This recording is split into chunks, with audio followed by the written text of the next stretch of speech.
Hey guys, welcome back to the Chad and Mel Movie Hour. Thank you so much to everyone who has watched any of our movie hours, specifically the Alien and Predator universe. More specifically, so much gratitude to the folks that watched Alien live with us the other day and on Friday, and who live chatted with us. That meant the world. This is the most views of any video we've had to date, so we're super excited. It was a passion project, Chad's favorite movie. He did all of the heavy lifting on the editing, so thank you to Chad. And yeah, so we're here. We're coming down to the finish line with Aliens tonight, and that leaves us with just two more, Alien 3 and Resurrection. So with that being said, we're going to dive right in. So grab your cocktails per usual and cheers. Let's get it done. Love you. All right. Love you. So Chad, take it away. So this is probably our, or at least my second favorite film in the franchise behind the first one. I have the Blu-ray here and the VHS tape here. Both of them incorporate this image of mother and child. That's in mint condition. Holy shit. Figure to mother and child. And this is a real one that I had from back in the day that I actually watched. So I don't know why it's in such good condition, actually. But it's, yeah, and then here's the Blu-ray with like a bunch of goodies inside and stuff, like a packet of stuff. Anyway, so this is one of the most iconic films of all time, of course. It seems to be a lot of people's favorite. And it's one of those cases where some people argue it's one of those rare sequels that's at least as good as the first or lives up to the hype of the first. I think within the franchise, it's the most quotable movie. So you have so many quotes from this, so many pieces of dialogue that are just so quotable and memorable and iconic from this film. So we'll go through those. Of course, Aliens, 1986 film, directed by James Cameron. This is so 1986. When James Cameron was making Terminator, he was also writing this film. And they didn't kind of want to make it right away, even though the creators of Alien wanted to make a sequel almost immediately.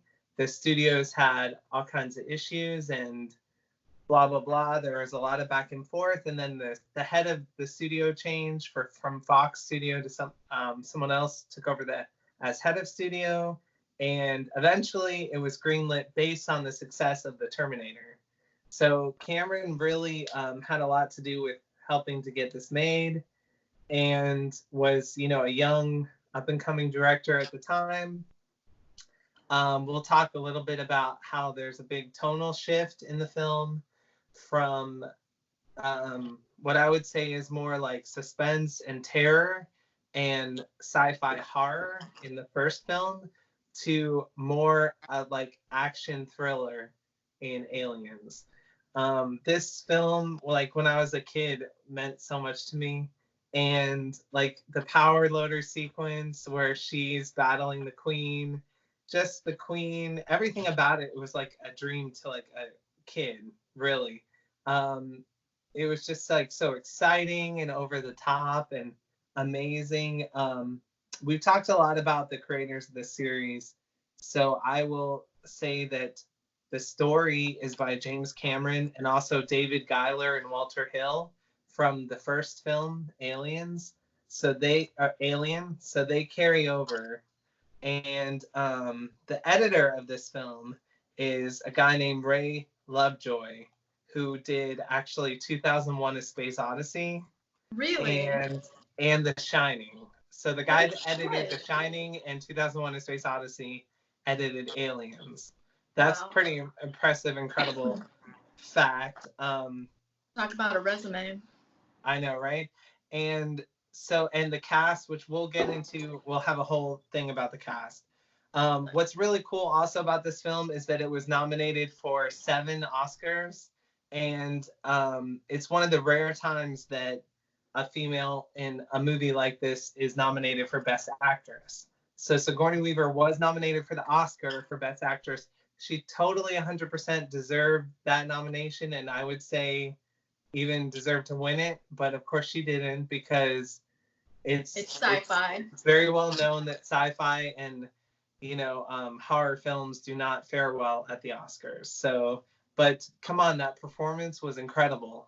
That it was an incredible performance, and I feel like it was a partnership between her and Cameron that made that performance so strong, because they really, he wrote it and she really trusted him, and they formed an awesome partnership to make it and to create the incredible character arc where they brought in Newt, the little girl who could kind of be a stand-in for her little girl, who she learns, if you see the extended edition, is now passed away. So it's this amazing thing that they left out of the theatrical version, where Ripley actually had a daughter, and the daughter passed away while she was in hyper sleep for 57 years from the first film to the start of the second film. So over the years, I feel like I've gotten my feelings have changed about Aliens, but we'll save that. We'll talk about that later.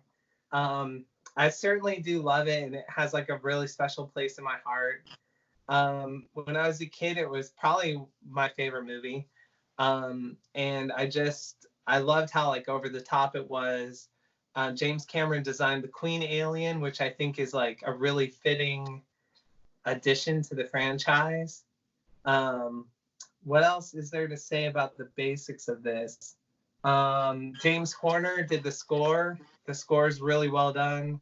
Love James Horner.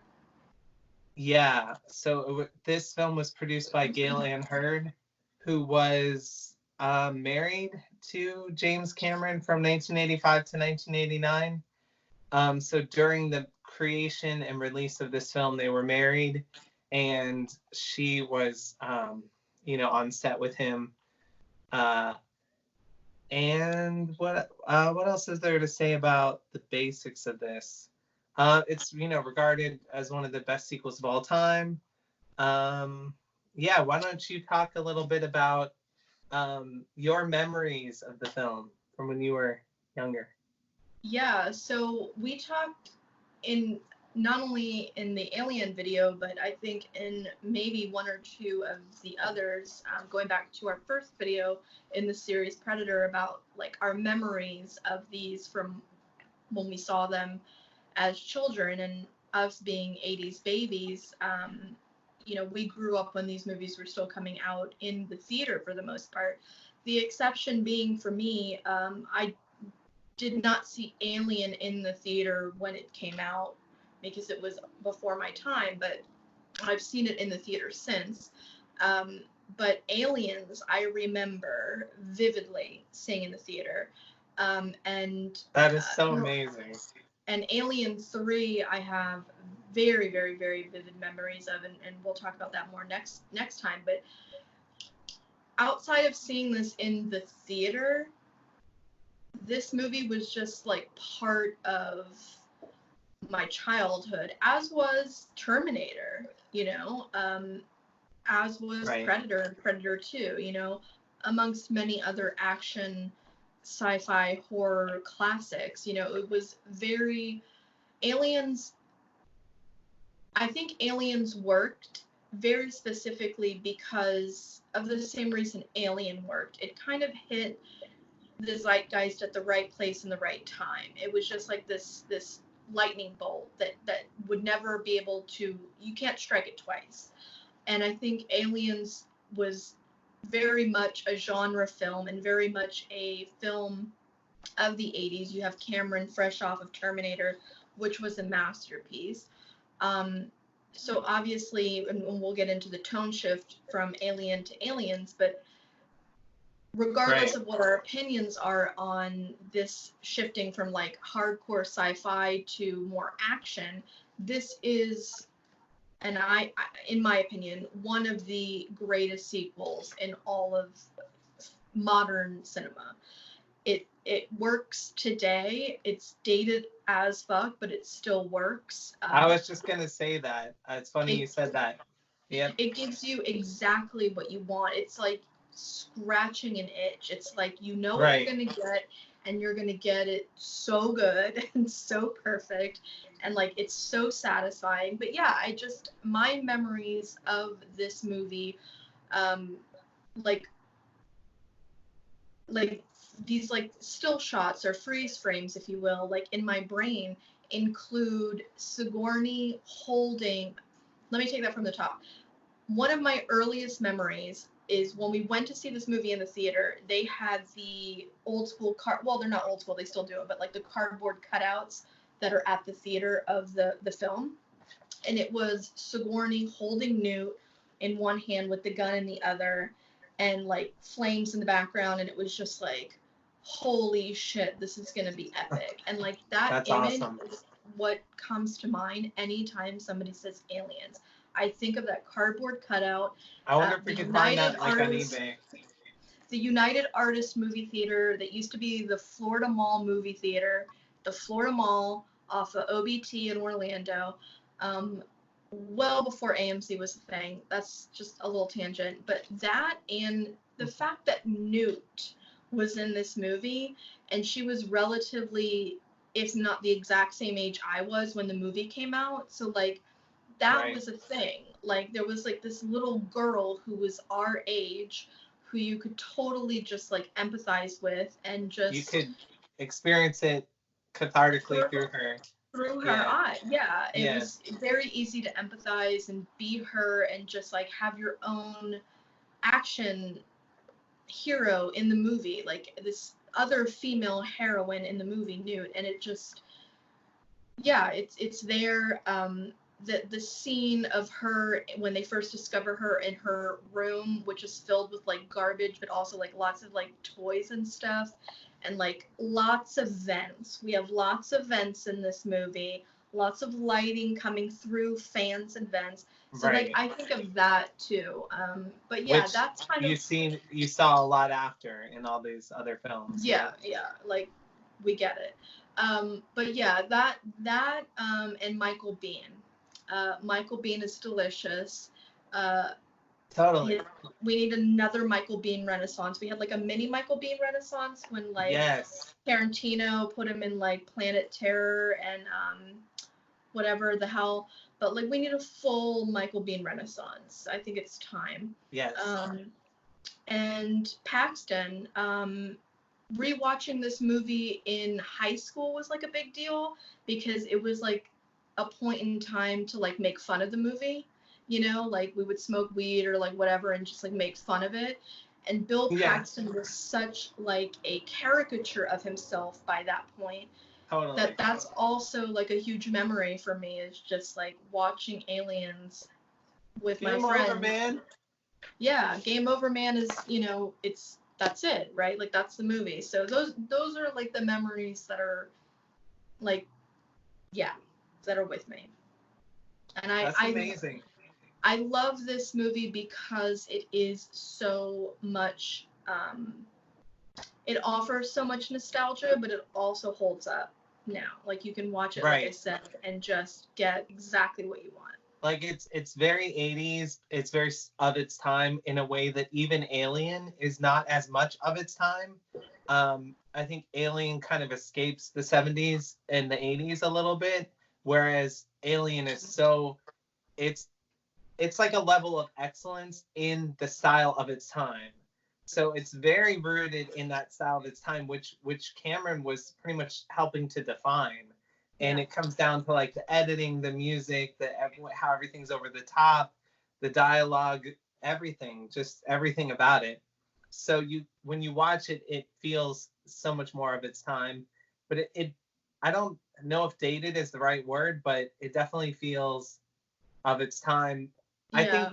I think the thing that helps it is it's so well done. It's like executed so well that it almost gets a write-off, because it's so of its time in the choices they're making stylistically. But then on the other hand, it's so well done that it's like you get wrapped up in it, and it gives you that hit of nostalgia every time. Every time. Like clockwork. Like the Queen Alien, such an epic sequence. The cast, so incredible. the escaping of the planet right before the atmosphere processor blows up, and then the power loader sequence. I mean, it's just so like over the top, and it's also well done. Like the special effects are so incredible, and the miniatures, and yeah, it's really well done. It is definitely my second favorite film in this franchise. I know it jockeys with Alien for your number one position a little bit. Well, there's the room for me to be convinced otherwise.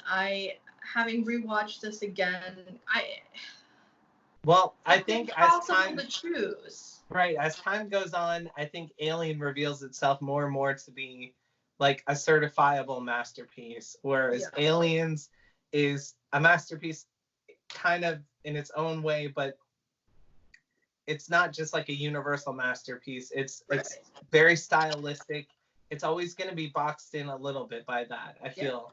And I think it's, like you said, it's easier to watch it stoned and make fun of it, and not so much with the first film, right? The first film is more serious. It's darker in tone. It's more artful. The sets and everything, the fact that Giger was on it, all of those things were, I think, even more, a little bit more impressive than the stuff going on in Aliens. But I don't know. It's really hard to find another series where the second film is this exciting. You know what I mean? And I think Cameron had it to his benefit that he switched gears on us and took us a more action route. I think that helped him escape the whole like sophomore slump type curse. Right. Trying to live up to your original. Right. Instead of trying to like copy or nail that feel again, he's like, well, I'm going to flip it. And it's going to be, maybe scary a little bit, but it's going to be more thrilling this time, more action.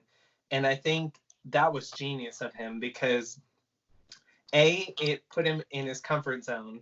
He made the kind of films that he was making, that he even said that when he was making Terminator, some of the sequences in that film he was using as a dry run for Aliens, which I thought, like, wow, that's really interesting to think of it that way, because Terminator is so iconic in its own right.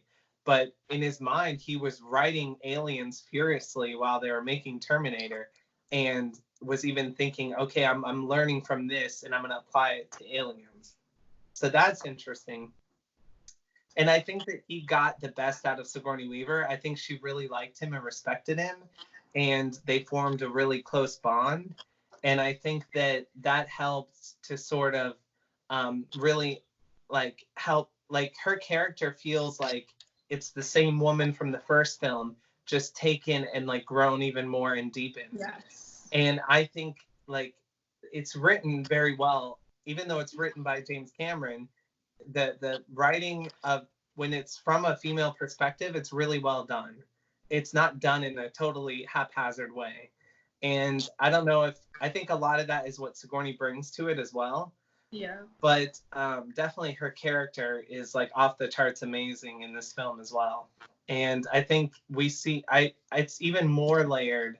Like it's even more, like her character is even more realized in the second film. Oh, if that's possible. And that's one of the ways this film really succeeds, I think. But so a couple of things that you just mentioned that are blowing my mind, and then a couple that are also like made me think of some stuff that I hadn't thought of.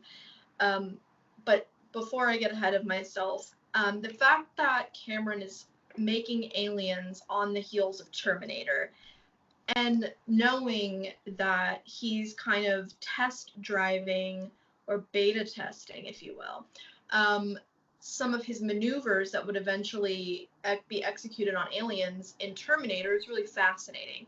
Because one of the things I had in my notes that I picked up in rewatching Aliens, which I had just gotten like a hair up my ass, like maybe third quarter of 2019, and I watched everything. This was well before we started filming any of it. I just like did like a thing, but I wasn't like paying attention and taking notes, like I am now, right?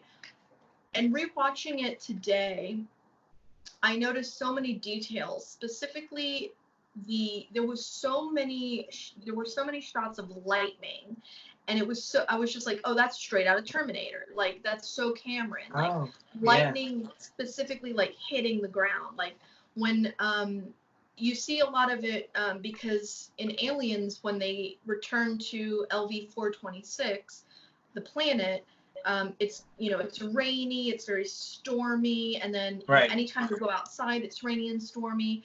And then at the end of the movie, when Sigourney and Newt are trying to escape, and they encounter the Queen, there's lots of lightning happening even inside of the reactor. So that was just very Cameron-onian, if you will. But another thing that I noticed, and I don't remember exactly at what point in them, I should have put like a timestamp on this, but there's a moment where Paul Reiser is talking, and we have to talk about Paul Reiser, but there's a moment where Paul Reiser is talking to Ripley, and he references the name of the company, not Weyland-Yutani, but some other company that's involved in something, and it was called Hyperdyne.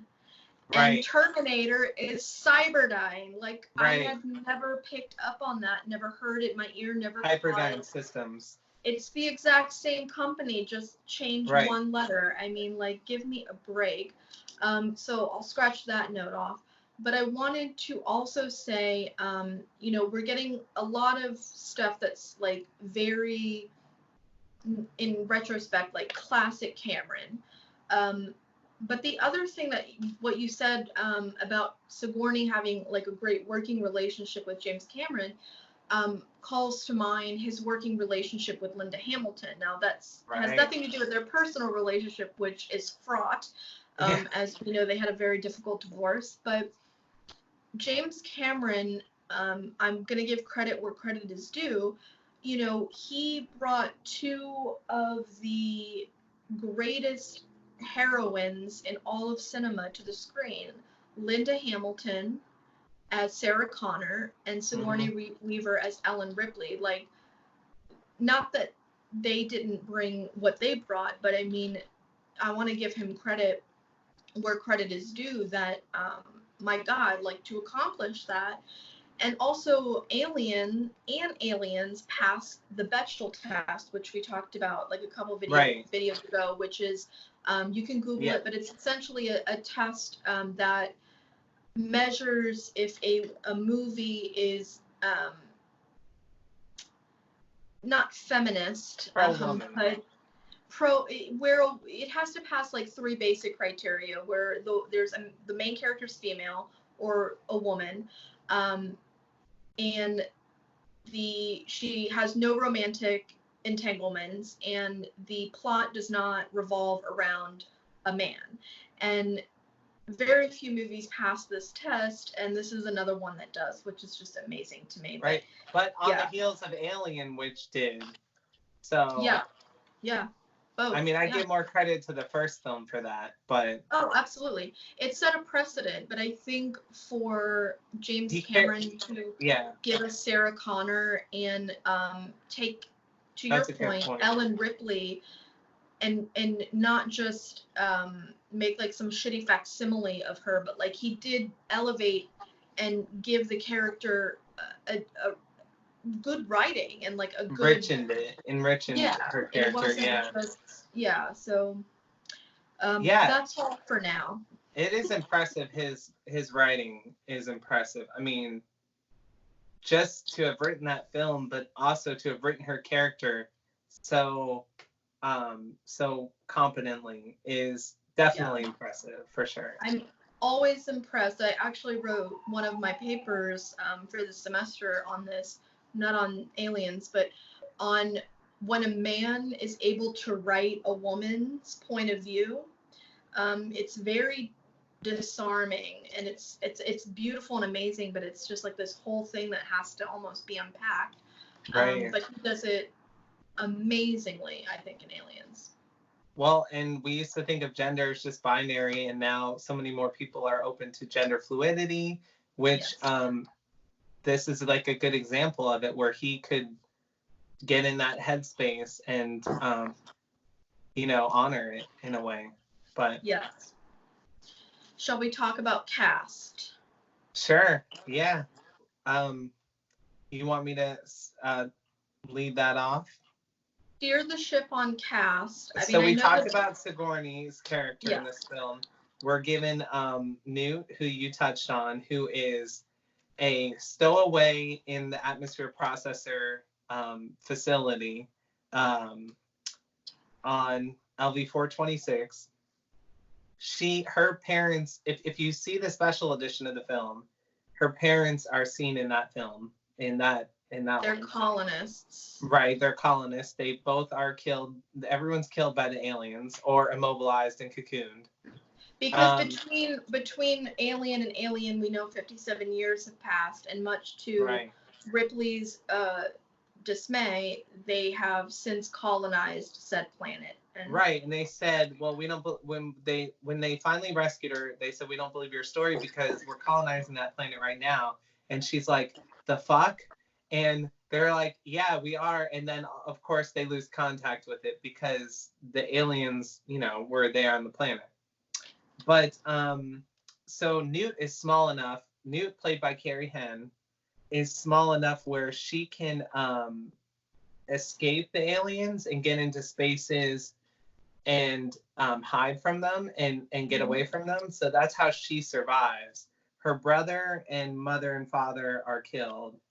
Carrie Henn, who plays Newt, didn't do many other films, if any, that I know of, and became a teacher after the film. So, but I've seen interviews with her, and she gets a kick out of the film. And moving on, we have Michael Biehn, who we talked about as Corporal Dwayne Hicks, Apone's second in command, and then he becomes in command when Apone is killed. He's amazing in this. And then again in the special edition, we see a brief scene where Sigourney's getting ready to go back in and rescue Newt from the aliens because she's been taken by the aliens. And he stops her and he says, just so you know, my name is Dwayne. Or he says Dwayne. It's Dwayne. And she says Ellen. And it's this beautiful moment where it's a very idealistic moment in an otherwise extremely dark franchise where you think it's going to set up this almost a family structure with him, Newt, and Ripley as the mother, father, daughter. And it's awesome. He's so hot in this movie too. Like, he's extremely attractive. He's such a good guy too, which is a very attractive quality. It was in my notes. They're both in their prime. The two things are in my notes, like this like weird nuclear family that was forming, then you have like Bishop in the end, but also that like Michael Biehn, I wrote Biehn put a ring on it because he gives Ripley a locator, and that's like their sexual marriage. Like that's like he's like, I built this locator for you, and the tension is fraught, and I'm like, oh my god. And it's so great that I think people hold it against Alien 3 when Alien 3 happens that Hicks and Newt are killed right away in the beginning of Alien 3. Right. And it destroys that illusion of a nuclear family, which I think is actually needed to happen because Alien is such a dark franchise that to go back to the first film and get that dark tone again. Mm-hmm. I mean, what was it? It was never going to be like a family film, right? We talked about that in our previous review. But anyway, so moving on, we have Paul Reiser in this film, who was basically like a comedian and an author and was on that show Mad About You, and so that's kind of what he was like known for back then, or at least when I was a kid, what I remember of him. Mad About You was after this, but yeah, he was a comedian. Yeah. Right. So, and he had written some books and stuff on like marriage and having babies and things like that, and like totally not the or profile of someone that you would put in an Alien film, but he's great in this film though. He actually is great as the character, that smarmy like guy that you kind of want to kill, and when they confront him, there's this great confrontation where Ripley is telling them that he sabotaged them and wanted to impregnate her and Newt with aliens and get them back through quarantine for the bioweapons division of Weyland-Yutani or whatever. And you can see like the sweat on his lip, and he's like really nervous.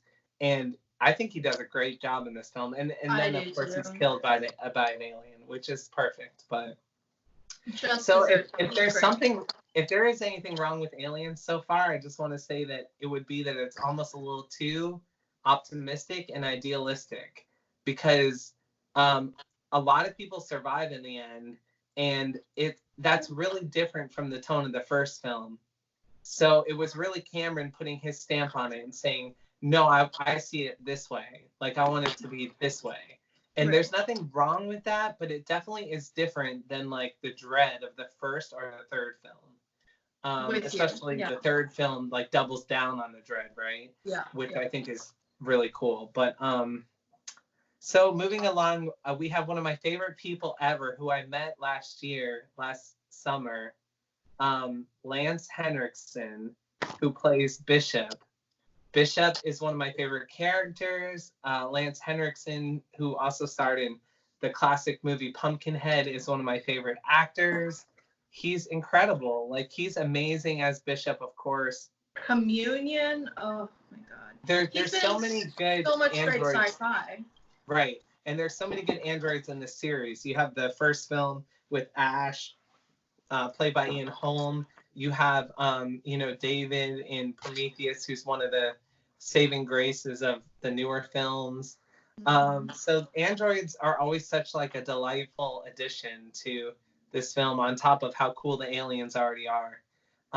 But yeah, Bishop, who's amazing, and we aren't sure in the beginning if because we're coming off of Alien. Right. But see, there Cameron goes again, making this a lot more positive, because now instead of having, which is kind of genius, because instead of having another like dark, evil android, it actually is a good android, and he is a benevolent figure in the series. And I noticed in this, since we're on Bishop for just a second, I noticed because in one of our, I think it was in the Covenant video, I don't even know, I had asked you, like, what is the proper terminology for the androids we see? Now, you prefer artificial human. You made that very clear. That's what Bishop prefers. Right. So what I noticed when watching Aliens is there's the scene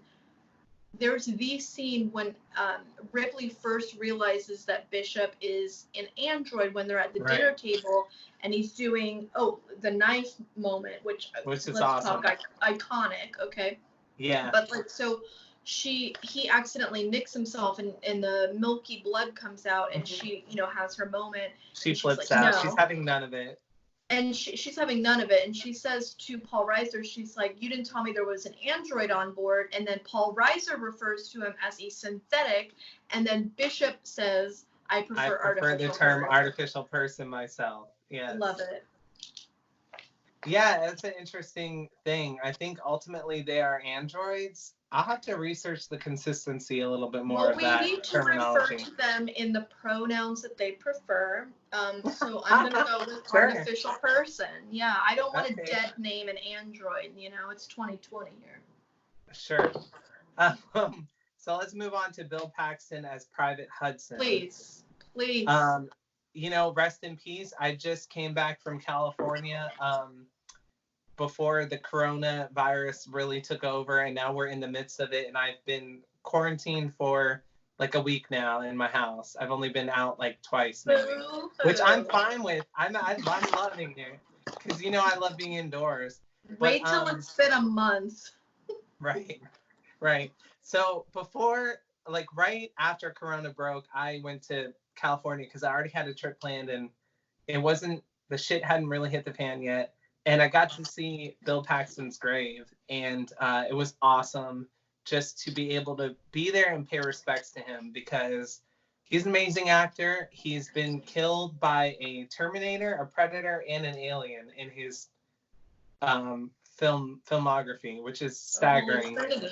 Yeah. And he's awesome as this character. I think so many films that go wrong now, it's the comedy elements within the horror or the thriller films that go wrong. They try way too hard. You could say that he's I mean, he's so over the top in Aliens, but it works like so well.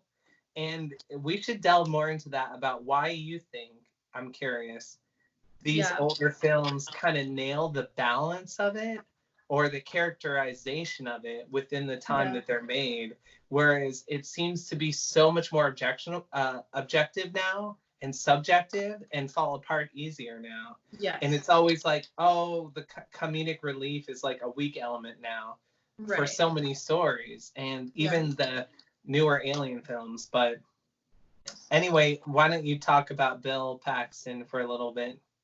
Well, so you know what, we talked about this in our Predator 2 video. Right. Bill Paxton is in Predator 2. And it's one of those things that until we embarked on this project, I had forgotten about because I hadn't seen Predator 2 prior to doing all of this. So this is our second time honoring him in this series, which is awesome. Yes. And, you know, it's just funny to... I don't even remember who directed Predator 2, but coming right up. They came... Predator 2 and Aliens, we talked about this in the Predator 2 video, were released within like a year of each other, like within a short period of time. Right, we talked about that, yeah. So you have him playing two completely different characters, but in what will ultimately become many years later a connected universe. But right. I mean, Predator 2 was 1990, Aliens was 86, so pretty short. Predator 2 was directed by Stephen Hopkins, who also did A Nightmare on Elm Street Part 5 and just ran a bunch of random stuff. So another great resume. Yeah. Not one for the books. What I want to say about Bill Paxton is this.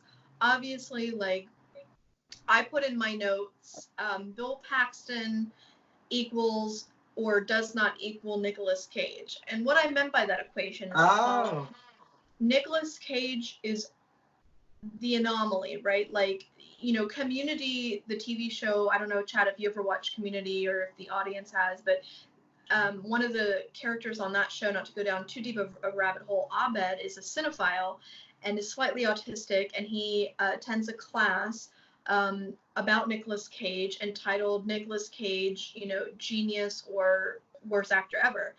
And it's just brilliant because we're all trying to figure this out, because he can pivot between these classic 80s and 90s action roles to really absurd shit like Ghost Rider and just even crazier shit. And then all of a sudden he just hits you with like Leaving Las Vegas, and it's like wins an Oscar, and it's like you never know if you're gonna get like Artur Cage or you're gonna get and like I just have to mention, not to derail you, so don't lose focus, but I have to mention Color Out of Space is a new film that Nicolas Cage just did, which features exactly what you're talking about from him, but is one of my favorite films that I've seen in a really long time, and it's based on the H.P. Lovecraft story. It's an incredible film. I highly, highly recommend it for anyone that hasn't seen it. I saw it in theaters, and then I just recently watched it again.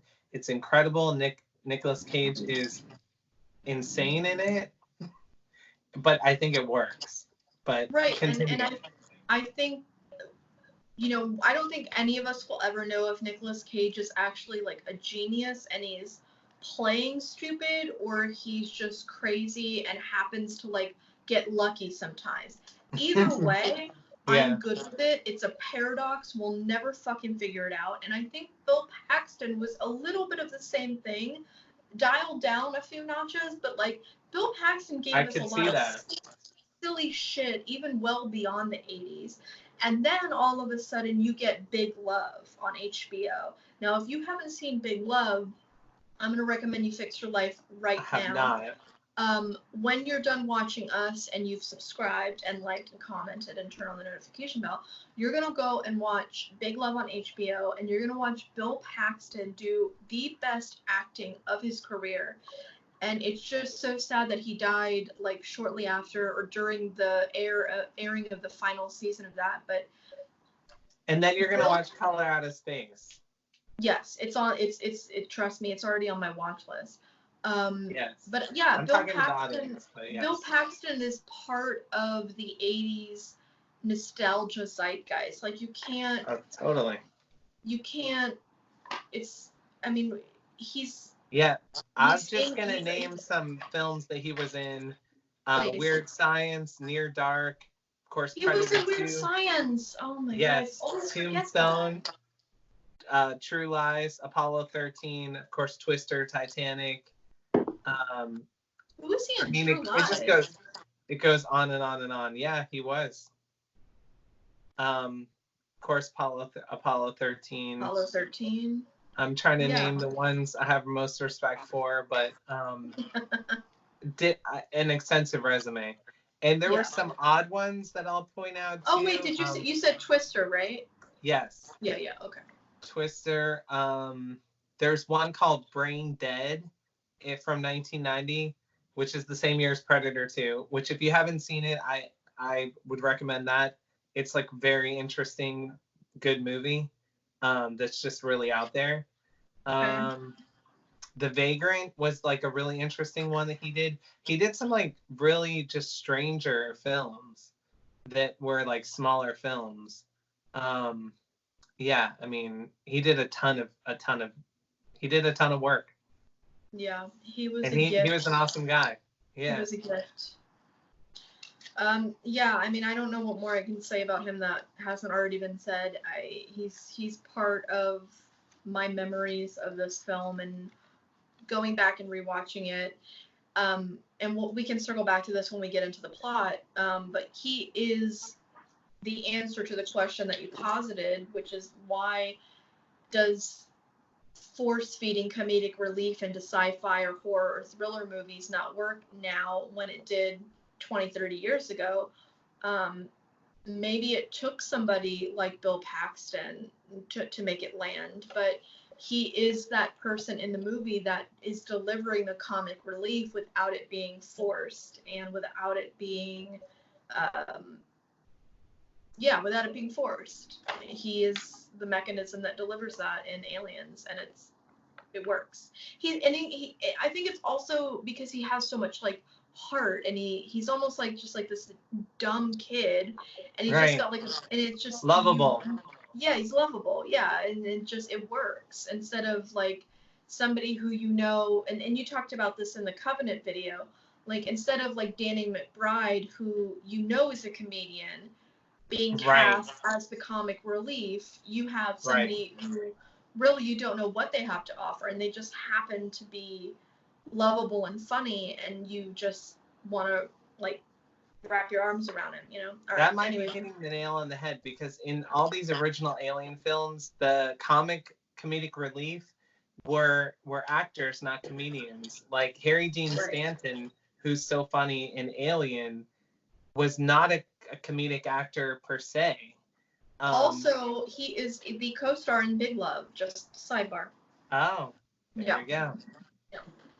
So we'll move on to the next person, who would be? Please give me Vasquez. Vasquez. Let's do Vasquez. Private Vasquez. Jeanette Goldstein. So also in Terminator 2. Right. A Jewish white woman playing Vasquez, a Mexican woman. You can't get away with that today. No, you can't. And I think it's totally fine. I think she did a great job. I don't think we need to retroactively shame her in any way. Yeah. No. Let's not give them our 2020 agendas. Right.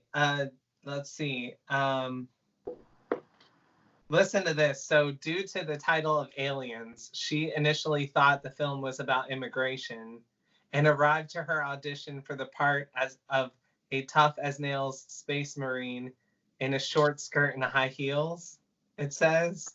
I don't know, that sounds like wacky, but that's like a story on Wikipedia. That's so funny that you found that, because one of the things that I wanted to talk about, speaking of like things you can't get away with now that you could then, and The we line talked from the about this. movie. Yeah, we've talked about this Yes. in pretty much every one of our movie hours, is like we have to stop like projecting our 2020 lens Right. onto it from 20, 30 years Right. ago. But there's a great joke that Bill Paxton delivers when they're waking out. I don't know if it's when they're waking up out of cryo sleep or when they're eating dinner for the first time, but it's like one of the introductory moments when you're meeting the crew, and he says something to the effect, and if you know the quote, please I correct know me. it. Okay, then you do it, because I'm gonna butcher it. He's like, yeah, someone said aliens. She thought they said illegal aliens and signed up. Brilliant. Effing brilliant. Yeah. And she's like, fuck you, man. And that's now based on a true fact, which is Everything fantastic. is so quotable in that film. Yeah. Yeah. It is. It is. And I mean, ultimately her character is like really cool.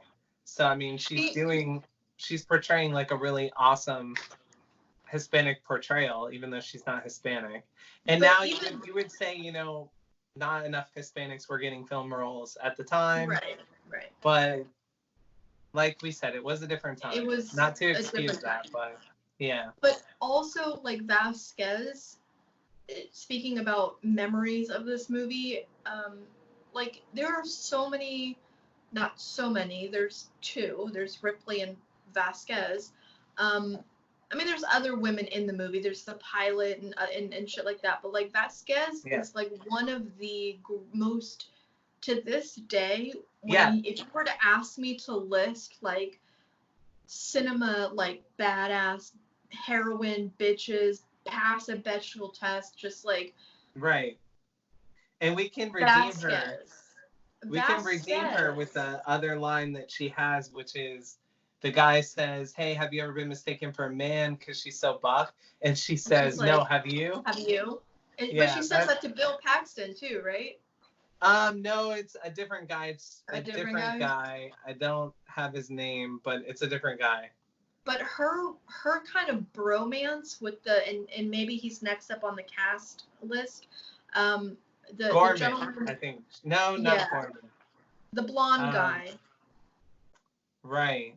He's not on the main cast. I need to delve deeper. I just made a quick note that, I mean, that's one of, like, the coolest... Frost. Frost. Yeah, I think. No, that's not him. I'll have it. Well, whatever his name is. Maybe Spunkmeyer. You know how she's like Spunkmeyer? Yeah, the pilot's talking to Spunkmeyer. It's not him. There's so many cast members, and they're all so great. But that relationship between Vasquez and her guy with the bleach blonde hair, like, they're, like, total, like, just Marine bros. And I just, like, today, like, I feel like if you were to try and write that into a major motion picture, it would come across as forced. But, like, their relationship was so awesome because you have this woman and you have this man, and they're just... complete equals, and it's depicted as such, and like so they the have each actor's other's... name is Mark Ralston.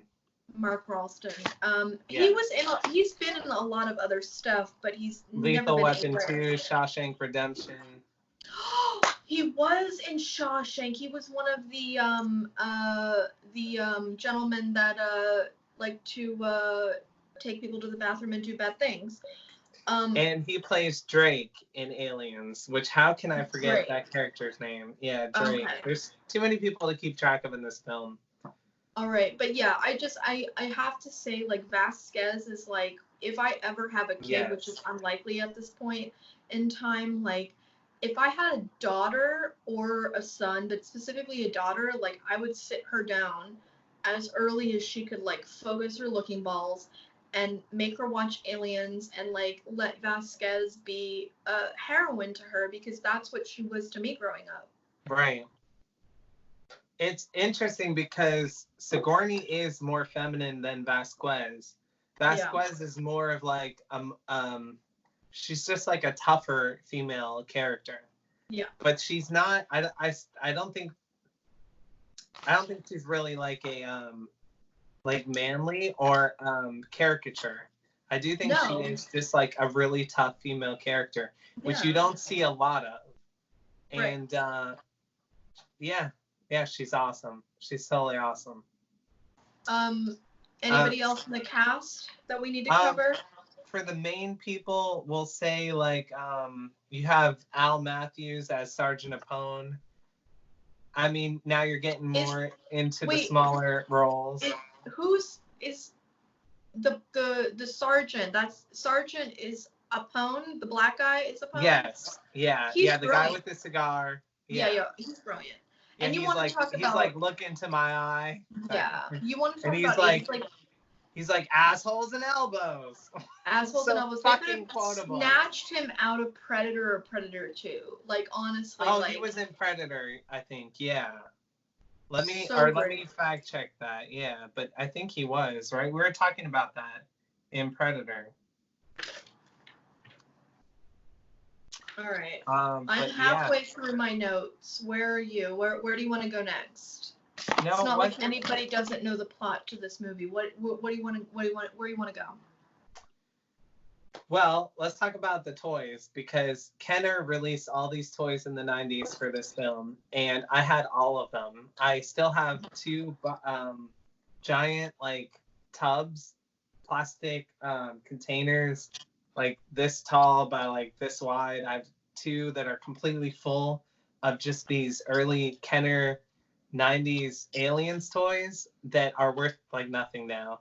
But I always thought they'd be worth a lot, but they weren't like that great.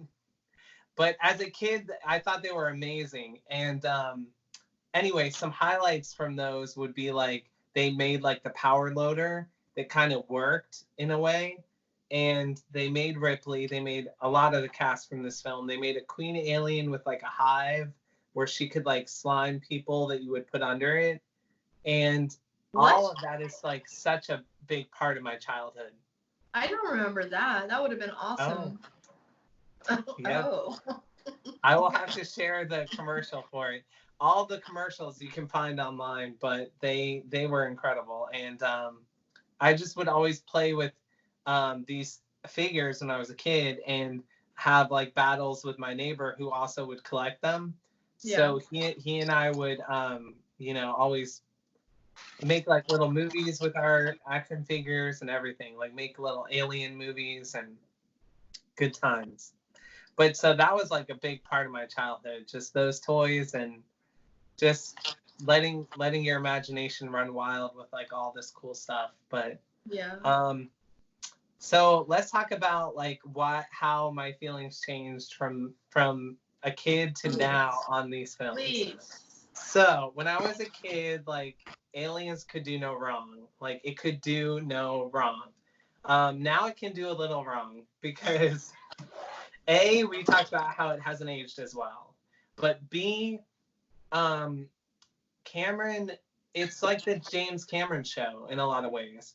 And I know it sounds like I'm flipping the script, but I love and respect this film a lot. We can pull paradox. Right. It's not about Alien as much as it almost is about James Cameron. He took it, he changed the genre. He made it very much like, he put his stamp on it like crazy. And he made it more optimistic. He changed it to an action film. All of which is actually, ironically, I'm kind of complaining about, but it's kind of what made the series so successful, because, in my opinion. But at the same time, and we talked about this before, is I always just wonder what like a more true to the original sequel could have been. And I think it could have been a lot more masterful and nuanced and not so 80s and not so stylized. But you can't say it was 80s in a bad way, because you almost have at the helm James Cameron being like one of the definers of the decade, definers of the genre. So like he was doing it very masterfully. But at the same time, the aliens, right? They become like these bug-like creatures that are wiped out by the dozen with like a spray of ammunition. Whereas in the first film, just one was like a perfect killing machine and was impossible to kill, pretty much almost impossible to kill just one of them. Right. Which I loved. Like in Ash's monologue in the first Alien film, they said, "What can we do to kill it?" And he says, "You can't."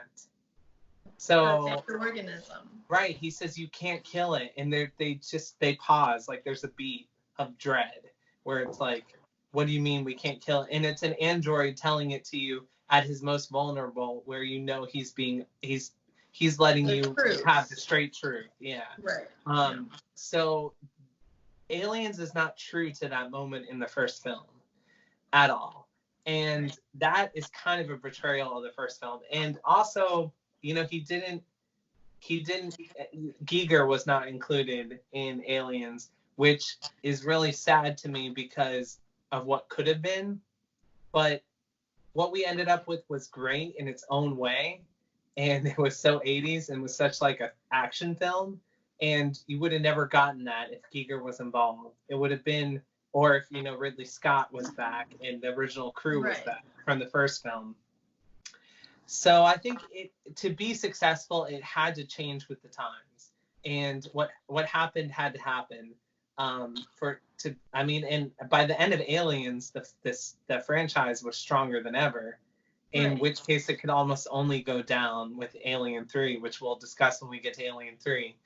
But that's just some of my thoughts on it. Like, I feel that the alien became so disposable, whereas it was such a perfect organism for what you were just saying, perfect organism, and it was such a like a beautiful, mysterious killing machine. And they're a lot shorter in the second film. You can tell they're like men in suits. The stature isn't as like foreboding and dominating because they're shorter stunt actors in the costumes. Right. And then he changed the design of the alien a little bit, and it looks more like an insect kind of. It looks less alien to me. Like he took the dome off the top of the head. James Cameron single-handedly designed the Queen alien, which you got to give him props for, because stylistically, She's like beautiful. that's a tall order to design an alien queen. She is beautiful. And she is beautiful, and so I think he did an excellent job designing the alien queen. I mean, an excellent job, and that's high praise coming from me because I'm very critical of all things alien. I mean, we know I have high standards from this first film, so he did an excellent job. But then again, the queen is almost just like yet another thing that makes it more like an ant colony or like an insect instead of a truly alien life cycle. So in the first film, they deleted a sequence, then they put it back in for the director's cut, which was released theatrically again in 2003. But for Alien, the first film, they originally had a sequence that wasn't in the original theatrical release because it got cut, where Sigourney Weaver learns more about the life cycle of the alien when she stumbles upon its like cocoon chamber, where the alien itself is cocooning people and morphing them, like I maybe injecting them, who knows? But they morph back into an egg. So it's like this never ending where it can create more people. It can like DNA morph. Right. So James Cameron, since that didn't make it in the original film, he had free range to make up anything he wanted about the life cycle. And he thought the more logical next step would be that if there's all these aliens, that there could be, and all these eggs, that there would be like an egg-laying queen alien, which, like I said, just makes it more like a colony of ants or insects, which makes it more, I just think, less interesting. Less intimidating. Yeah, less interesting and less alien, less truly alien, which to me is a big disappointment as an adult. The more I think about it, the more I study the films, the more I really delve into it, the more I move away from Aliens, and the more I embrace Alien as this really like once in a millennia masterpiece. Agreed. But I did want to say that up front in the video because I know that's like loaded, and I wanted to just appreciate the film initially for what we love the film for, and because it is a great film. Like if Alien had never been made, Aliens could be in its own respect like this amazing masterpiece that we would all still love and respect. But it's a lot to think about when you think about like H.R. Giger, who's this incredible chaperone for us into this like alien world and creator of this original Alien. So like I have a lot of reverence for that, and I think Cameron did too, but making them more insectoid like and just taking us the action route, I think cheapened it a little bit. Something was lost. Yeah, but like I said earlier, he's an incredible filmmaker, and you can't argue that. And I just think it's very of its time, and the superior film clearly is the first film. But well, we're not going to argue that here. Yeah.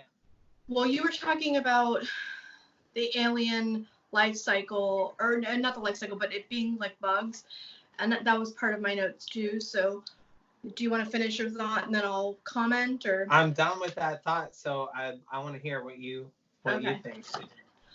So I totally agree.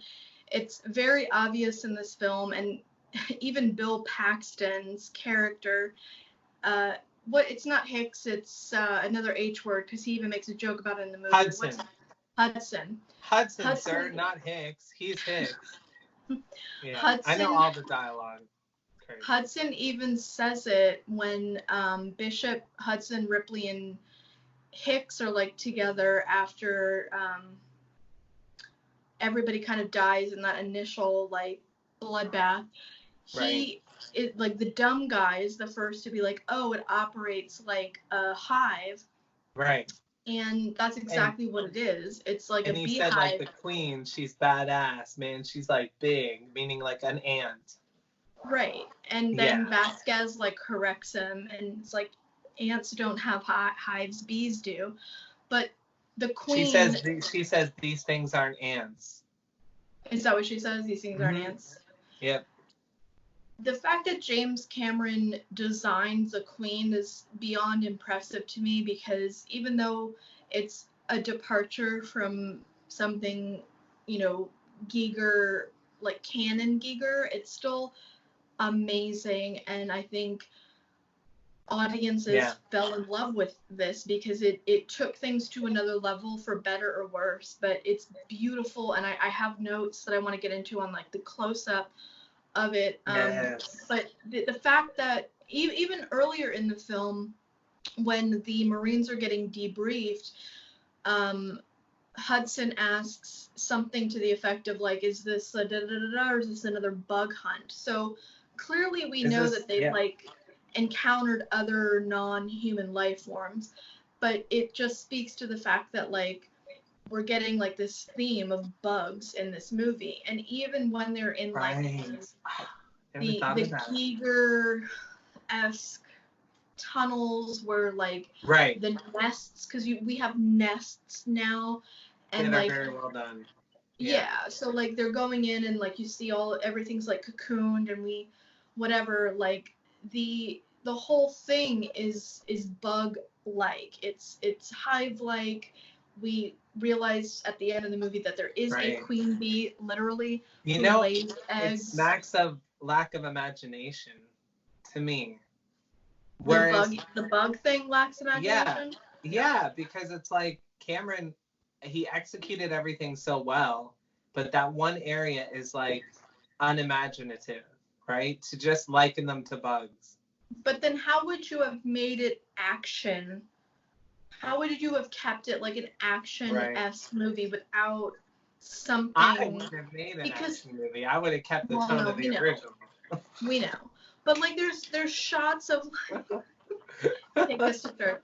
There's shots like when they're in like these action sequences of like dozens of Xenos like coming at you at once, which is like they're protecting the queen. It's all hive-esque. It's all there.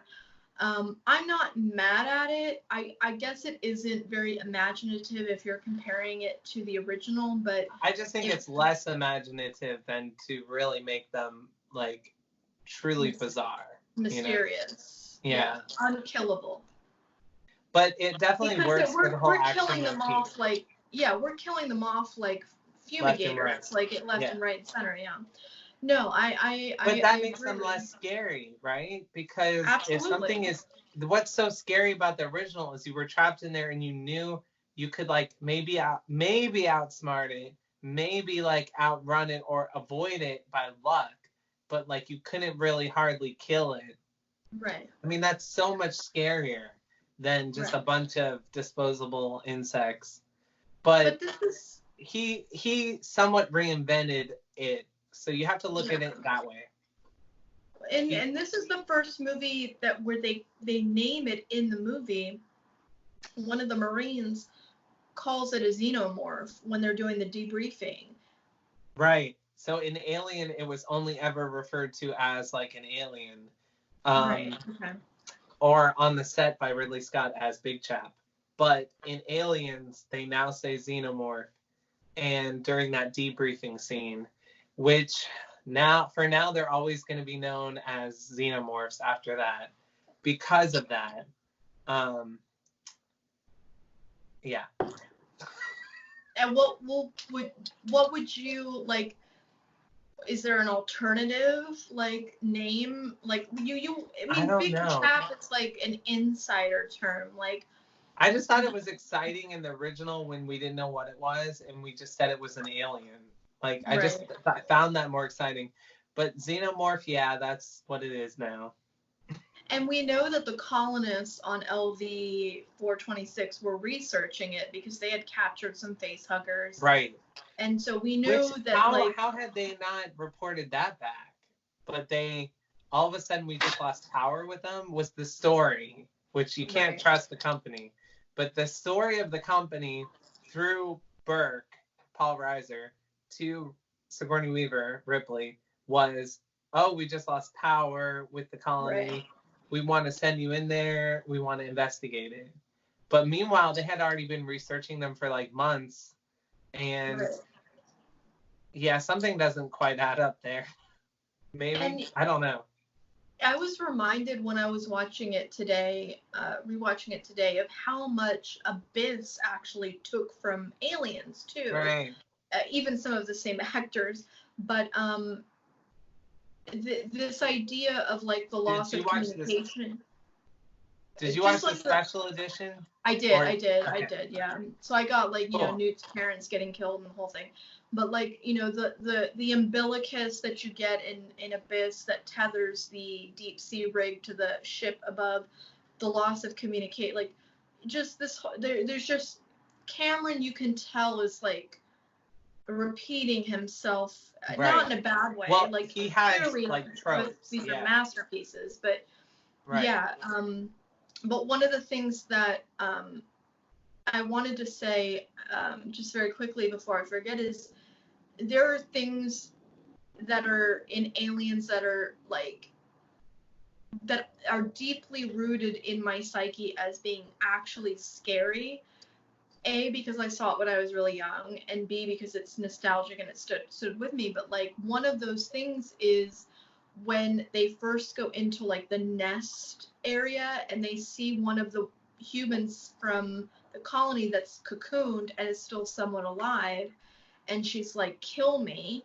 And then we see that same exact scene repeated in Resurrection, which we will get to 2 movie hours from now.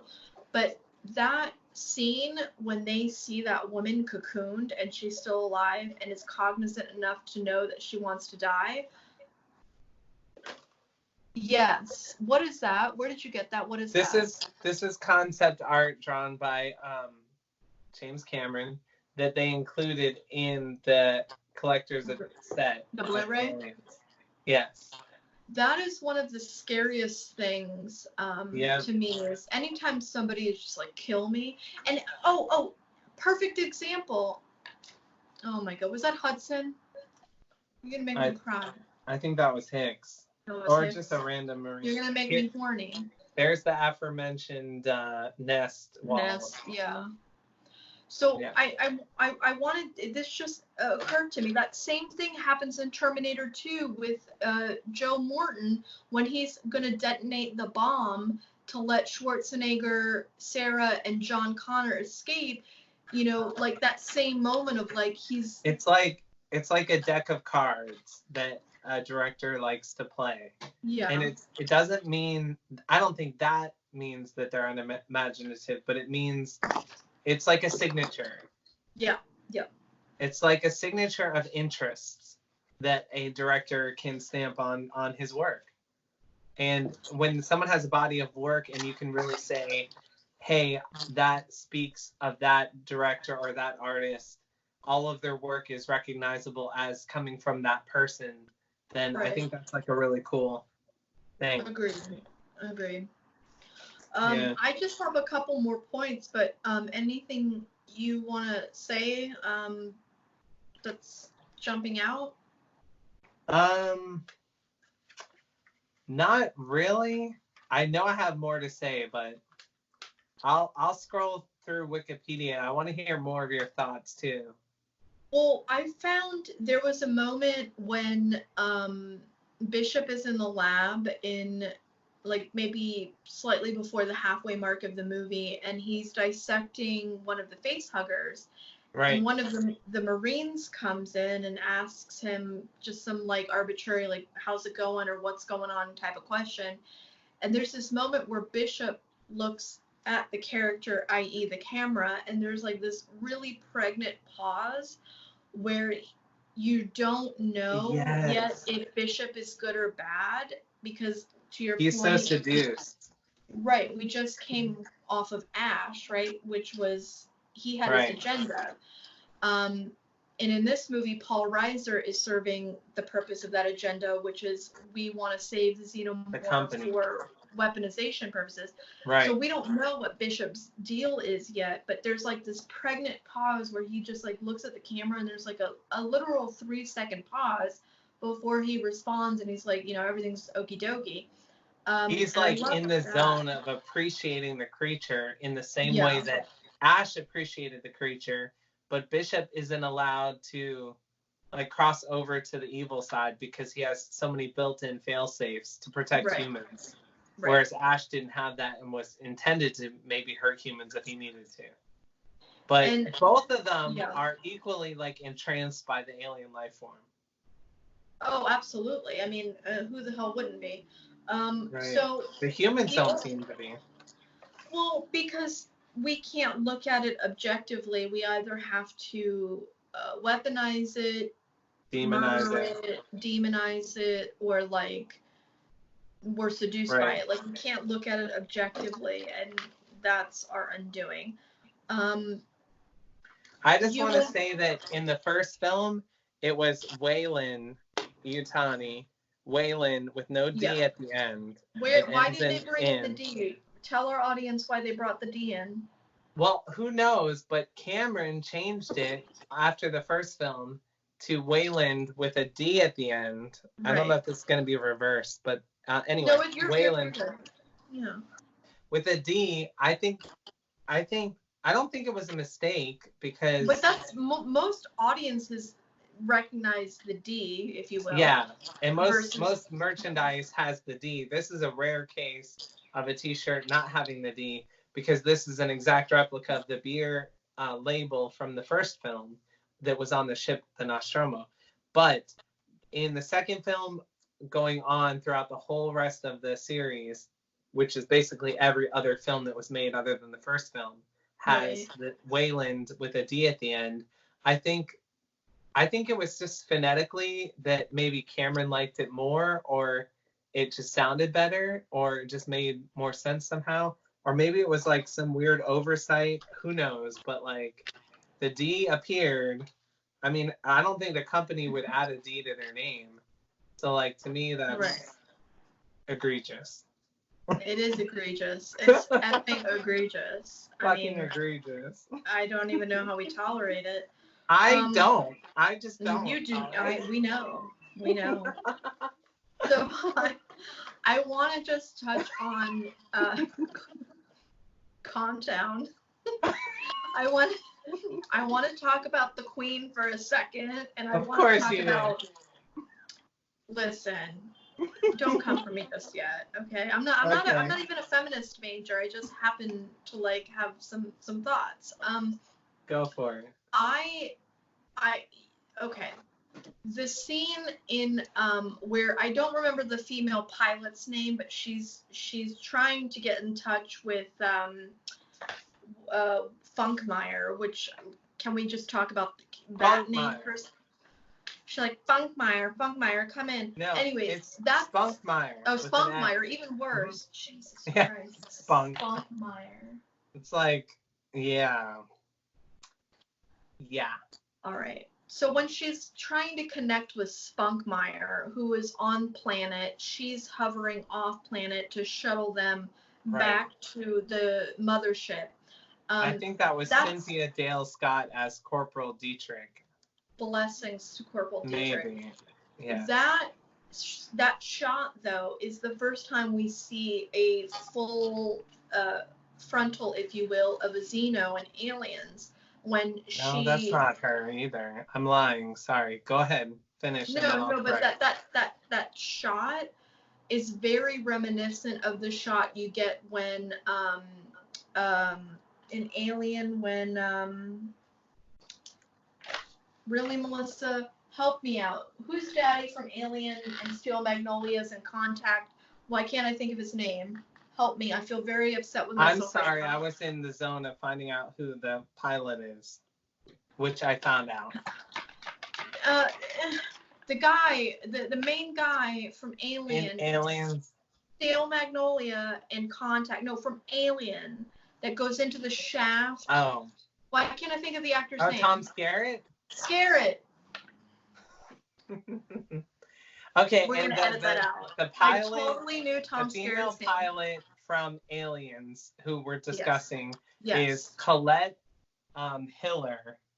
Okay. Who plays Corporal Pharaoh, who I've never even heard of that before. So like, she's not ever been an action figure. She's never ever discussed. She has only like a few scenes, right? Yeah, but she should have an action figure with just like that huge headphone and mic. Spunkmeyer, come in. But anyways, like that is not. I don't think she does. That scene where Spunkmeyer's not talking to her because Spunkmeyer's dead, and Xeno is behind her, is very reminiscent of the scene in Alien where Skerritt is in the shafts and we see Xeno for the first time in Alien. And we get that like full frontal, all detailed drool moment. Right. There's two moments that are almost identical. The one moment where Paul Reiser backs up into the alien, and then you get the close-up of its mouth, and when the alien sneaks up on this woman's character, and it, attacks her up against the window, and they both have that close-up of the mouth. Yeah, and I feel like we're getting a lot more drool in this film, which I like.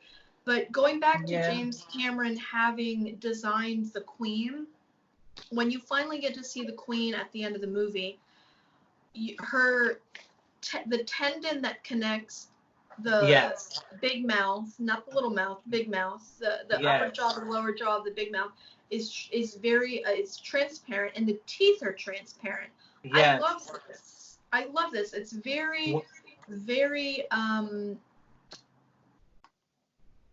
sensual, not in a sexual way, but sensual. Like you're getting, like when you see it, like the mouth watering, like it's just it's visceral.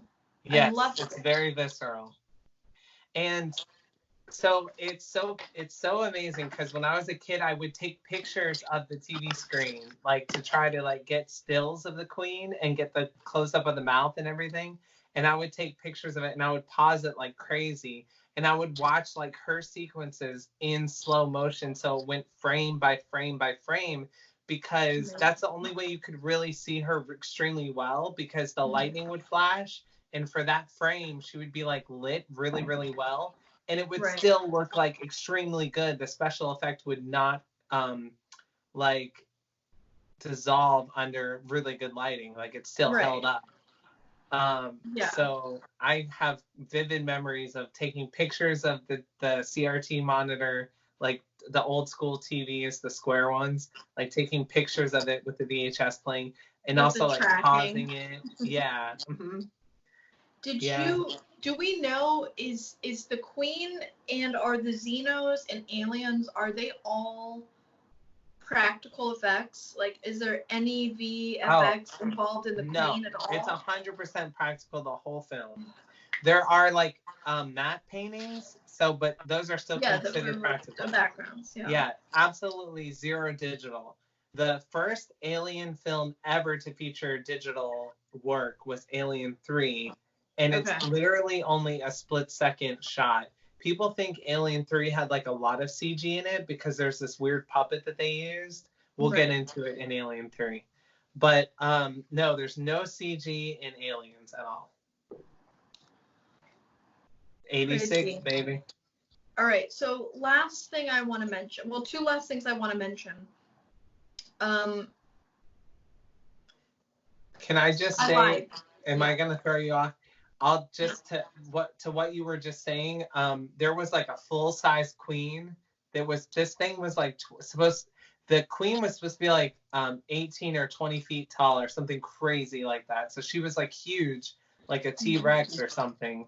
And they had like a full-scale model, and then they had a miniature. And when she's fighting it in the power loader, they're constantly cutting back between like close-ups of the full scale and like wide shots with the miniature. And you cannot, to this day, I don't care who you are, none of you can tell the difference between the full scale and the miniature, which is so badass and such technical wizardry. Like, I dare you to defy that. Like, seriously. Yeah, that is incredible. There's a handful of filmmakers that are bringing back practical effects, especially like we've seen Favreau do it with The Mandalorian. Like I hope we continue to see more of a return to that. But I think just speaking to the Queen, leveling up for better or worse at the end of this movie, we see her as she's laying her eggs, and two points I want to make about that. Just the scale is wonderful, and it worked for its time. Right place, right time. Action movie leveled up. I loved the aesthetic of her face. I loved just the entire battle between Ripley and the Queen, both being mothers, essentially protecting their babies. Ripley protecting Newt, her surrogate, and Queen protecting her literal babies. Just, you want to talk about a feminist fucking movie that passes the Bechdel test.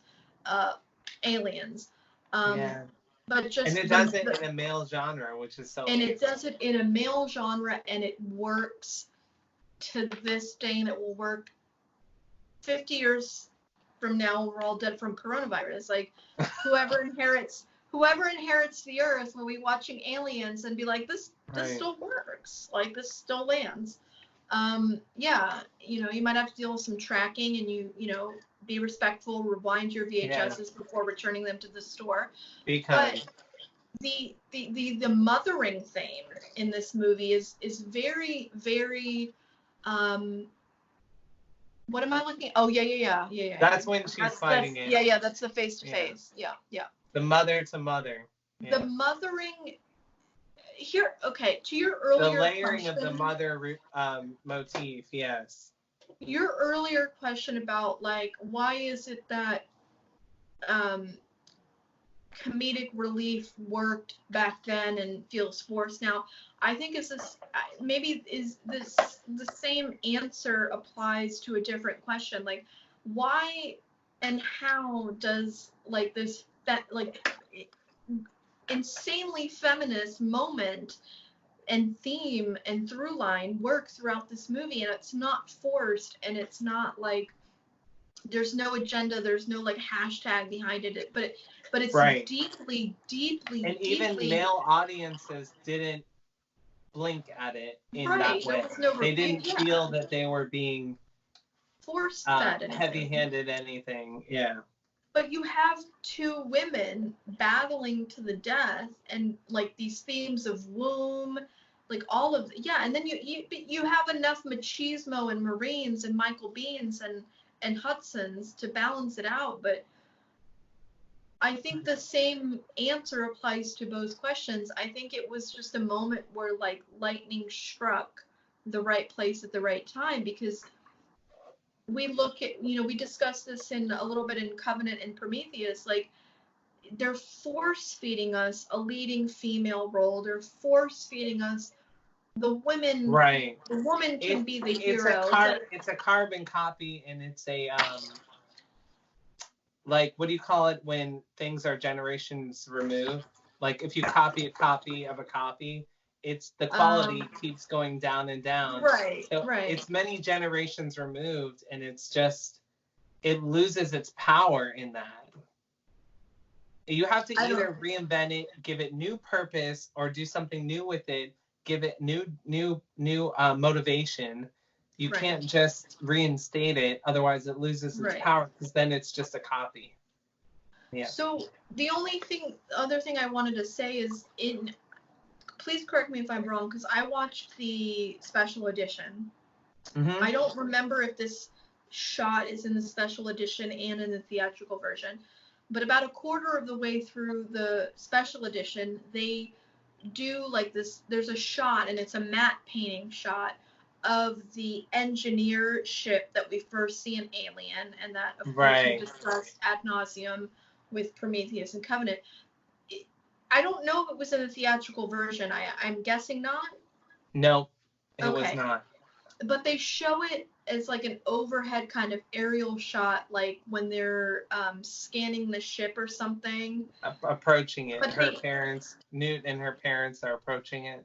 Okay, but the Aliens never touches on the engineer ship thing at all, right? Correct. Or did I miss something? No, it doesn't touch on that space jockey or the ship or its origins. 100%. Okay. It does not even go there.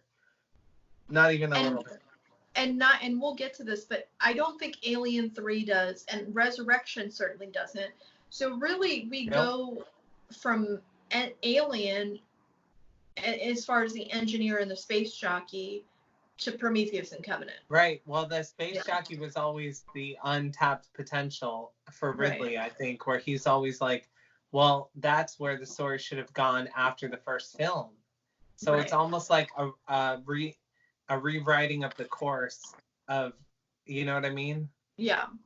It's almost like a righting of a wrong or something, or a re-exploration of something that got missed or just didn't get covered the way that he always thought about. Well, why? And audiences always questioned, well, what is the space jockey and all of that?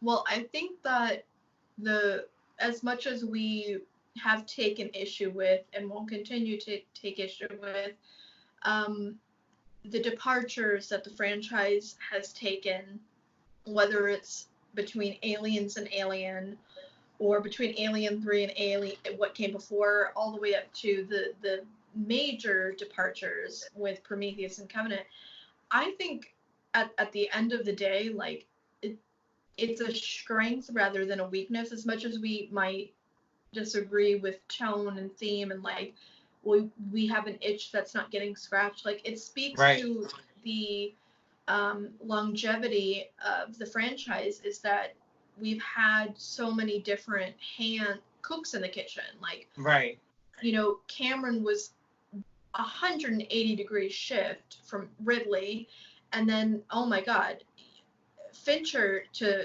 Cameron is like, you might as well be in a 12th dimension away. Like, you're dimensions away. And then I don't know who the fuck did Resurrection, but. Right. Oh, someone awesome. Someone as awesome as Wait, remind me, who directed Resurrection? So it's the guy that did Amelie and Oh, Luc that's right. Wait, no, Right. Jean-Pierre Jeunet. Jean-Pierre Jeunet. Okay, that's right. You mentioned that to me. Googling But him now. I will look him up. So the French director Jean-Pierre Jeunet, he also did Delicatessen, City of Lost Children, oh, he Amelie, did City of Lost Children. That's which is one why. of my favorite films. I love that That's film. why what's his face is in it. Okay. Yeah, yeah. So Yeah. he uses a lot of the same actors. Um, yeah, he has several actors that he places in everything, and um, well, we'll get into it when we get into that Yeah, film. we'll get into it. But But I just very cool. I Very think cool that. that's Yeah, a I agree. strength that Yeah, every we're film. still watching. Right. And Sigourney Weaver has even said that in interviews that she likes that every single film they give it to a young, really promising director who puts his total stamp on it. Um, so we might not be getting that through line in tone, but we're getting almost like something different. Everything is a standalone work. Yeah. Each film is really a standalone work. So you have to just accept it for what it is. Yeah. Well, I love, I think this might be the last line of dialogue in the movie. Yeah, maybe not. But I love I can that tell you. that scene in the end of Aliens, towards the end of Aliens where Ripley's in the power loader and the Queen is coming for Newt and Ripley's like, get away from her, Get you away from her, bitch. you Like, bitch. Yeah, it's so good. that's And such a great line. you have this like building of the nuclear family and then this dissolution of the nuclear family, but it's Right. replaced by like a synthetic human and like Bishop being cut in half and like the milky, like all of that is I just love part that of scene. like it's just part of When she like rips him in half, like it's so realistic too. It looks so real. I love it. I will say one of the things that I loved most about the aesthetic of the xenomorphs and aliens is the way that their tails would whip back and forth so fast and aggressively, almost like a vacuum hose let loose, like Right. I loved that. I don't know if everybody else loves that, but like I didn't notice that so much in it's like Aliens. deadly. I see what Wait, you you mean. did or Well, didn't? I didn't. I don't remember that from Aliens, but a little bit, definitely. Definitely, they made it way more animalistic. Even when the Queen is like gonna take the elevator now, and she cocks her head like a dog. I think we've Yes. discussed that.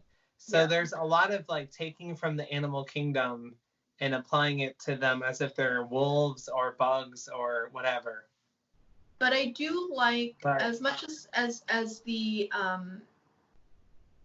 bug or insect element is it may be in play, unoriginal. That scene where the queen is in the elevator and you see her do that, like, mm-hmm. and you You know it's see that on. you're dealing with a sentient, highly Right. intelligent motherfucker, which you get a little bit of a tease of Right. at the end of Alien when she's trapped with him. But But like I when can you get argue that it's like an Earth-based sentience, where what's scarier in Alien is that when it doesn't have eyes and you don't know, it's like a different type of intelligence. That's scarier and more interesting. But I 10 agree with points to you. In this Gryffindor. film, Yes. that really works, though. No. Yeah. Yeah, 10 points to Gryffindor. You circle gets the square. You got that one. But oh my god, like But it works. I mean, it, for the type of film he was going for, it really works, and like it's exciting. it is exciting, and I think that I'm just reminded of how as dated, not dated, we decided we're not going to say dated, as of its time that this film is, how Sure. ahead of its time it was when it came to like the the feminist themes, Right. because they were so nuanced and like they were not forced fed to anyone. Right. Um, I looked at the beginning of the film. I did not see a perpetual motion bird. There wasn't one in Aliens, was there, or did I miss it? I think I'll have to go back, but I think there's like outtake footage that has it. Like he had planned to put it in, or maybe it's in the special edition. There's a scene where we go through the ship of the Sulaco the same way we go through the Nostromo at the beginning of Alien.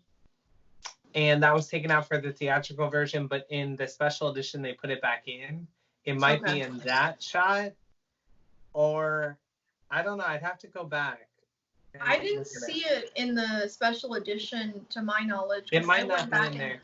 But Cameron was really good about sneaking those elements in. And we even talked about how, so at the beginning of the film, when she's debriefing them about what happened on the Nostromo, behind her on the screen are all the files of the crew members of the Nostromo. Right. And if you like pause it, you can see that Cameron took the time to actually write out like full bios for them and like first names. So it's the first time we're learning like the first names of the characters, because in Alien they all went by their last name. And there's also all kinds of like hidden little gems like snuck into those profile cards that are flashing behind Sigourney in that board meeting that she has. And for example, one of them is that according to Cameron's version, now you have to think that like each of these Alien films is like it's almost its own universe, because now you have a new director like taking a lot of license, putting a heavy stamp on it, changing the tone. So it's almost like it's a different universe. I don't know if it's retroactively applies. I don't know if it's canon to the first film. But anyway, some of the changes are that Lambert was born a man and had like, so was originally born male and then had sex reassignment surgery, became female. So Cameron put that in. He put in a bunch of other little details. He snuck in something about the Tyrell Corporation. The Blade Runner crossover. Which then links it to Blade Runner, because he was a fan of Ridley. And of course, Ridley did Blade Runner before Aliens. So that's like a little connection that Cameron did for those two universes to connect. You were saying about the Hyperdyne systems, which connects it with the Cyberdyne systems. And so Cameron this was like a passion project for Cameron. And he actually did put his 110%, if not more, into this film. I mean, he gave it all he had, and he really snuck a lot of little like hidden things and gems in there. So it's pretty interesting. But I think it's like his vision of the universe. Because there's a lot of fans that now everything's defined by what Cameron said, because Cameron gave so much more information and details. But me, I'm like Alien all the way. So it's weird to see that, but I guess it is what it is. It is what it is. And I think the last shot of Alien juxtaposed against the last shot of Aliens, I think like they're both equally like beautiful and like that's true. Enough like open-ended. Like, well, Alien wasn't open-ended, but like it was in a way, because she was floating off and you didn't know what was going to happen, but she was safe. Yeah. I think that they both left like enough. Well, if I may. They end in a similar way. The through line, and I think this might be a good way to end the video, is like, I think we have a through line, and his name is Jonesy. And, I think if the next director, like, assuming Ridley's going to finish with Awakenings before we all die, somebody else is going to inherit this, and they're going to make, like, a sequel, right? Like, I would like to know, like, what happened to Jonesy. We know he got left behind on the space station, but one of the biggest conversations and memories I have between Aliens and Alien 3 is with my aunt and uncle being on the way to the theater to see Alien 3 Thinking going, the alien is in the like, cat. speculating, like, Jonesy is a carrier, like, it's gonna come, and then it ended up being a dog. But, like, Jonesy is a through line between Alien and Aliens, and... Well, you were saying, you were saying what were the last words of Aliens, and those were, Newt asks Ripley, "Are we gonna sleep all the way home?" And Ripley says, yeah, that's right. "Remember, are we gonna sleep all the way home?" And Ripley reassures her. What is the exact line? Yes, honey, I think we both can. Something like that. Yeah. Yeah. Which is nice. That's like a nice, again, very optimistic way to end it. I think Cameron was more optimistic than Ridley as a person and as an auteur. Yeah. And we know Fincher certainly is not an optimist. Fincher is darker. So it's interesting. Everyone's bringing their own personality to the project. They're not just keeping it with what they think it should be. They're making it their own. I don't think people talk about that enough, how every director in Alien completely reinvented the rules, the way, because in Aliens, okay, not only did he bring the Queen in, which is like new canon, right? The alien looked different. The eggs looked different. They opened differently. Remember in the first film, it was like they opened more like rigidly, and then in the second film, they peeled back more like a petal. Okay, yeah. So different eggs, like the face huggers there's a lot more mucus, yeah. Right, more of that, and more, they just look different. Everything was different. I don't know why that had to be, honestly, but I think it was just similar enough to make everyone happy. But I'm picky. But everything was very different. But it started that trend because in Alien 3, everything was reinvented. More so because it came from a dog. And then in Alien Resurrection, everything just got reinvented again. Right. In every film after that, it's like, let's totally reinvent the look of these things. Like, and why? They the life cycle. But yeah, but that affects the life cycle each and every film. And that's like why when we get to Prometheus and Covenant, we're all scratching our heads going, where the fuck, where are the boba balls from? Like, why do we have boba tea? Like, why are the engineers drinking boba tea and like all of a sudden spores and the whole thing? Like, none of it makes sense. Right. But we're here for it. So would you just very quickly let people know where they might find the alternative sequel, where they might find that online? Oh, you mean like Alien 2, the Italian one? Yeah. So Alien 2 from 1980, you can find actually on YouTube. Alien 2, Terror. Let me look it up real quick to make sure I have it right. But it's an Italian horror movie that that came out the year after Alien. And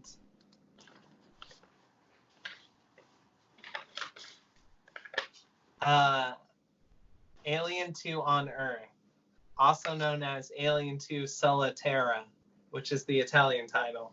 So you can find that on YouTube. I have it on Blu-ray. It's very interesting. It is the dark sequel that they originally wanted to do, but it's not at all like with the aliens and the face huggers and stuff.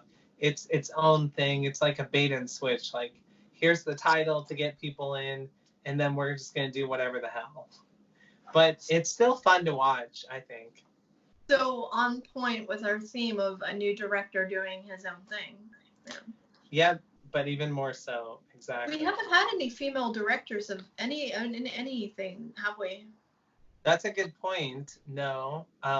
We've had female producers and, of course, actresses, but no, they've all been male directors. Sip, take a sip, right? I'm asking a very innocent question. That's all I'm doing. Wait, they've all been male directors. Just asking. And clearly we know a man can write the hell out of a woman if he really wants to. Sure. So praise. And a woman praise. could write the hell out of a man. Like, it's, yeah, I think it doesn't go the other way as much, but You're you know right. what I mean? Men are more predictable to write. Well, okay. So any last thoughts from the expert, our resident expert? Not that I can think of in my Corona haze, but We are but everything about this film is great. I think as much criticism as I could level at it, I will from time to time. But it's still a great film. It's still our childhood. It's still so many memories of seeing it and watching it, and I'm jealous that you got to see it in theaters. And I haven't seen this particular one in theaters, but don't be that jealous. That just means I'm gonna die like 3 years before you. James Cameron is not to end on a down note, but he's not one of my favorite directors. I think maybe because of that tone that I kind of criticize, it is, it permeates all of his work, kind of. Absolutely, yeah. You know what I mean? Yeah, and then he did Avatar, which is just a big pile of poo. That makes no Yeah, sense. it's not my favorite, and even I don't even Titanic is understand. like not good. I don't understand I that mean, either. I don't get it. A lot of people love Titanic. I'm just like, It was a hot mess. It was a hot mess in high school. It's a hot mess today.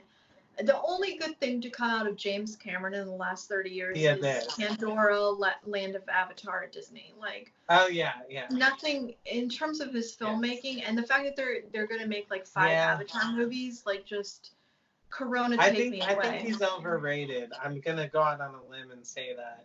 He was, dare I say, of his time, and right. his time has passed. Yeah, like he was no Ridley Scott. He's no Stanley Kubrick. But Ridley could and did come back and made P and C, and they still stand. They're still good movies. They're not like hot The Martian messes. is good. Ish. You don't think The Martian was good? I hated The Martian. Oh, Let me tell you, I don't like Matt Damon. I don't like Matt Damon, and I thought it was too like family friendly. Gotcha. Yeah, it is. It is. But I mean, Blade Runner and Alien are like his peak, and they both happen so early in his career, and then it's kind of, there's not a lot after that. I know. I'm very nervous / excited for Awakening if we ever see it in our lifetime, but I think it will suck. Well, you heard it here first, folks. I'm really upset with myself because it was in my notes, but I forgot to bring it up, and it's totally after the fact now. But like, the greatest shot of the film is Newt falling into the sewer and Xeno coming up behind her. Like, that is one of the greatest shots in all cinematography. Like, you're coming for me already. Okay, go ahead. I don't love it because, well, when I was a kid, yes, that was like, that memory of that was so visceral, to borrow a word you just used, that is so fitting for this movie. But okay, so if you watch it now, you can see one of the dorsal fins is like very rubbery and it bends. And you can tell that the tail is being raised up on a string. Yeah, but so to me, it hasn't aged well. I've not noticed the dorsal fin, the limp fin, but I did notice, you can see the string. Yeah. But it's still, the whole archetype of a young girl in trouble, yes. Like, that image is so, like, impactful. But just like it coming out of the water, and it's not, you don't get to see it for more than like a second, maybe a second and a half. Like, it's a good quick cut. Like, they cut away just in time. The editing and the filming of the aliens is really well done. Yeah. To me, that was the shot that rivaled the I was gonna say Shaft shot. The shot in The Shaft with Tom Skerritt. Like that was like Oh yeah. to me, like those Yeah. if you're gonna like put the Alien side by side quintessential shots, Yeah. it's the Alien going like to Tom Yes. Skerritt, and then the Alien going like this, you know, out of the water with Newt. Yes. These are just my thoughts. Yeah. Yeah. I like the eggs better in the first film. That's a random thought I just had. The face huggers are more animated in the second film. Like, you know, in the scene when they're coming for Newt and they're coming for Sigourney in that lab, and they're scurrying and you see all the legs moving, and they're like running across, yes, and they're running across the floor and stuff. That the animation that they were able to do to like bring them to life was really cool, and I remember that specifically. But yeah, and how the aliens it bugs me how they took the dome off of the head too. But I'm repeating myself. Yeah. But yeah. But we gained a queen. Yeah. Yeah. For better or worse. Yeah. I'm a fan of the Queen. I think he did a great job. I mean, for not being Giger, he brought something really Giger-esque to his design of the Queen. I think so. Yeah. I think it was like the perfect Queen. Like if you were gonna do an alien queen, it's literally the perfect alien queen. Yeah, and with part 3, with 3 you don't get a queen. You just get like a bunch of like dogs running around, which is great. Yeah, I'm all for it. But you don't get female in Alien 3, you know? Right. They you only see like a queen embryo in this one scene, and then at the very end you see the queen burst out. But you're right, there isn't that like bigger than life, which I was gonna say this earlier. You could liken the queen to like the boss fight of a video game. Like, you know how in video games you fight all the little guys until you get to the boss? End. Right. And then when you get to the boss, it's like the bigger villain that you have to fight at the end of the segment of the video game. Right. Which is what basically Cameron was doing. He was like giving you the boss alien. Yeah. Well, which came first, I don't know. But you know what I mean? It's just kind of like, oh, well, how can we up the ante? We could just make a bigger alien, you know? Right. It's kind of like dumb, actually. But I love it too. Don't get me wrong. It's dumb, but like, you know what I mean, though? 100%. But the introduction of the idea of a queen has become canon. So like, sure. When you have a discussion now, there's no discussion without the queen. That's true, although Ridley is ignoring the queen entirely for his 2 films and maybe 3rd film that's coming. So he took it back to the canon of the first film, which completely ignores the queen. There's no queen even thought of at all in Prometheus or Alien Covenant. Mm-hmm. And a lot of fans were like, well, where's the queen? Because there are a lot of fans of the queen. Alien. But I would not be upset, as maybe it would be a hot mess, but I would not be upset if and when Awakenings comes out in the next 30 years, if we get some sort of queen. Like, I wouldn't be, because like maybe the queen is like Fassbender and he's just like, I don't know, like I don't even know. He kind of made Shaw into the queen when he like inseminated things out of her. Yeah, he used her as, she's almost like the creator of the alien instead of David or whatever, because even though he orchestrated it, she's like patient zero, right? She's the host. And there's on-set photos of what he created her into being, which, if you look at it, look like a painting that H.R. Giger did called Li, L-I. Yes. Yeah. really interesting. And I'm That's gonna very try, cool. when I edit this, I'm gonna insert this in, but those, I know exactly what you're talking about. They are very, very, very similar to William Blake's pictures of the Red Dragon, and like from the, like, which eventually was adopted to become like the Hannibal Lecter mythology. Right. But William Blake's Red Dragon is there's no way that whomever made that art of Right. Shaw's as host didn't look at William Blake, because What like came first though? Oh, that was like in the 1800s? yeah. No. Like there's no way that they did not see like the musculature of like Are you William saying Blake's Red Giger? Dragon.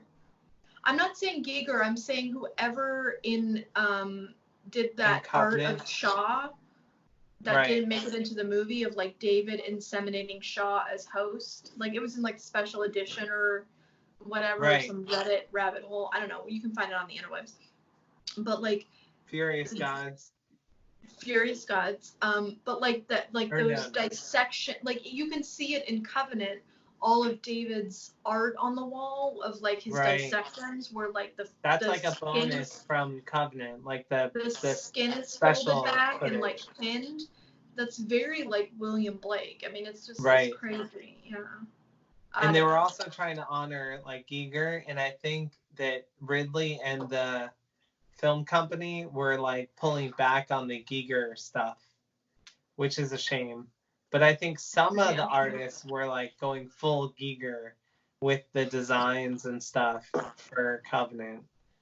But is Dan O'Bannon still alive? No. He passed?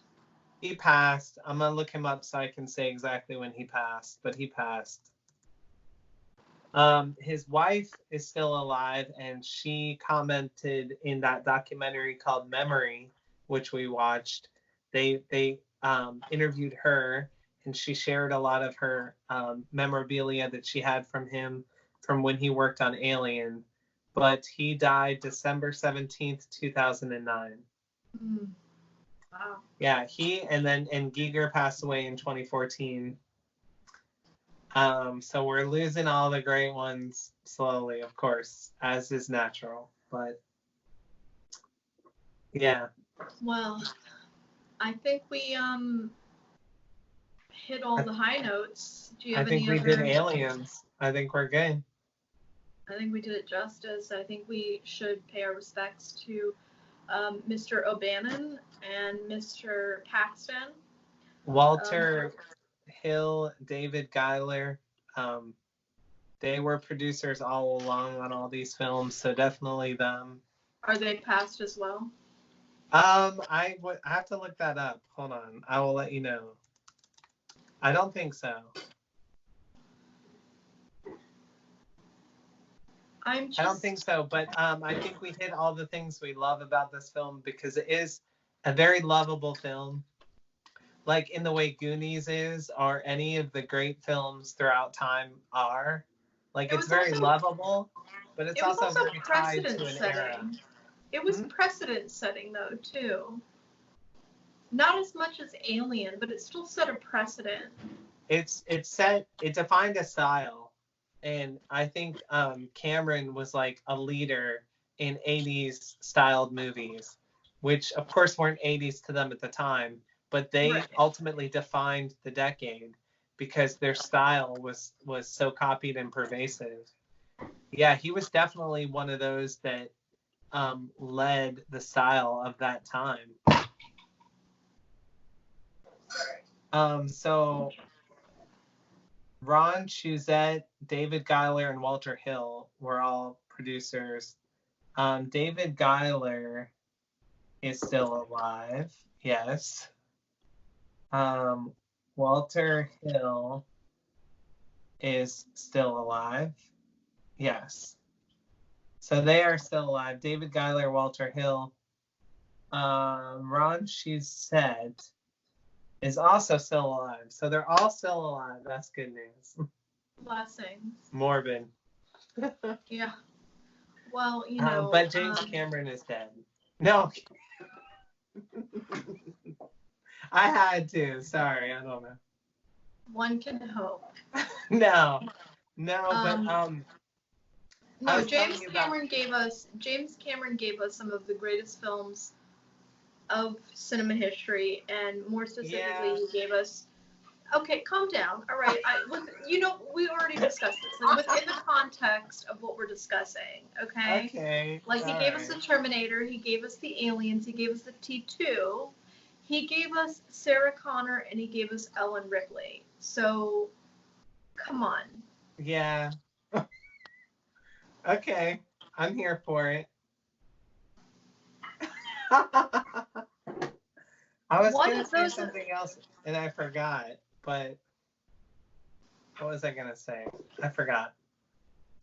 But, there's your alien next door. I saw. No one can hear you clean. Clean. How clever.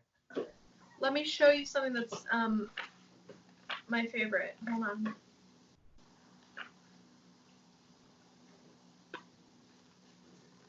Oh, what is it doing there? I've actually never seen this book. So he's chopping onions, but he has no eyes. His eyes are protected, so it makes no sense. I love it. Right, but he's crying. But here's one for the coronavirus times. Okay. Hang in there, the cat, the famous cat poster. That's funny.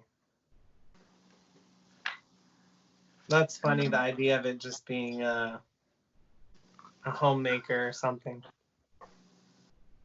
Oh, is it like pissing It's pissing acid. Yeah. That's hilarious. Isn't that the cutest? Why would it be walking a face hugger? Don't question it.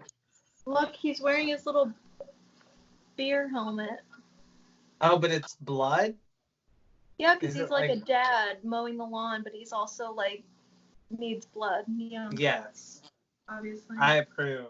This one's for you. Happy Mother Day. In the mother room. I love Isn't that great? That is so great. So fun fact about this gentleman, Joey Spiato, who's the author. There's actually 3 of these. My roommate Jules got this for me for my birthday a couple years ago. But there's actually 2 others in the series. But apparently Giger heard of his art and had asked his assistant to reach out to him to collaborate on a project. And just before that happened, Giger passed. Can you imagine? So Giger was like a fan of this gentleman's work, yeah. There's quite a few stories of like this was about to happen and then Giger passed. He got really active like right before that time that he passed away, and he also got really interested in his position like in the zeitgeist as more of like a cultural figure instead of just being removed from it. Like he started to like embrace it and lean into it, and then he passed, which is sad.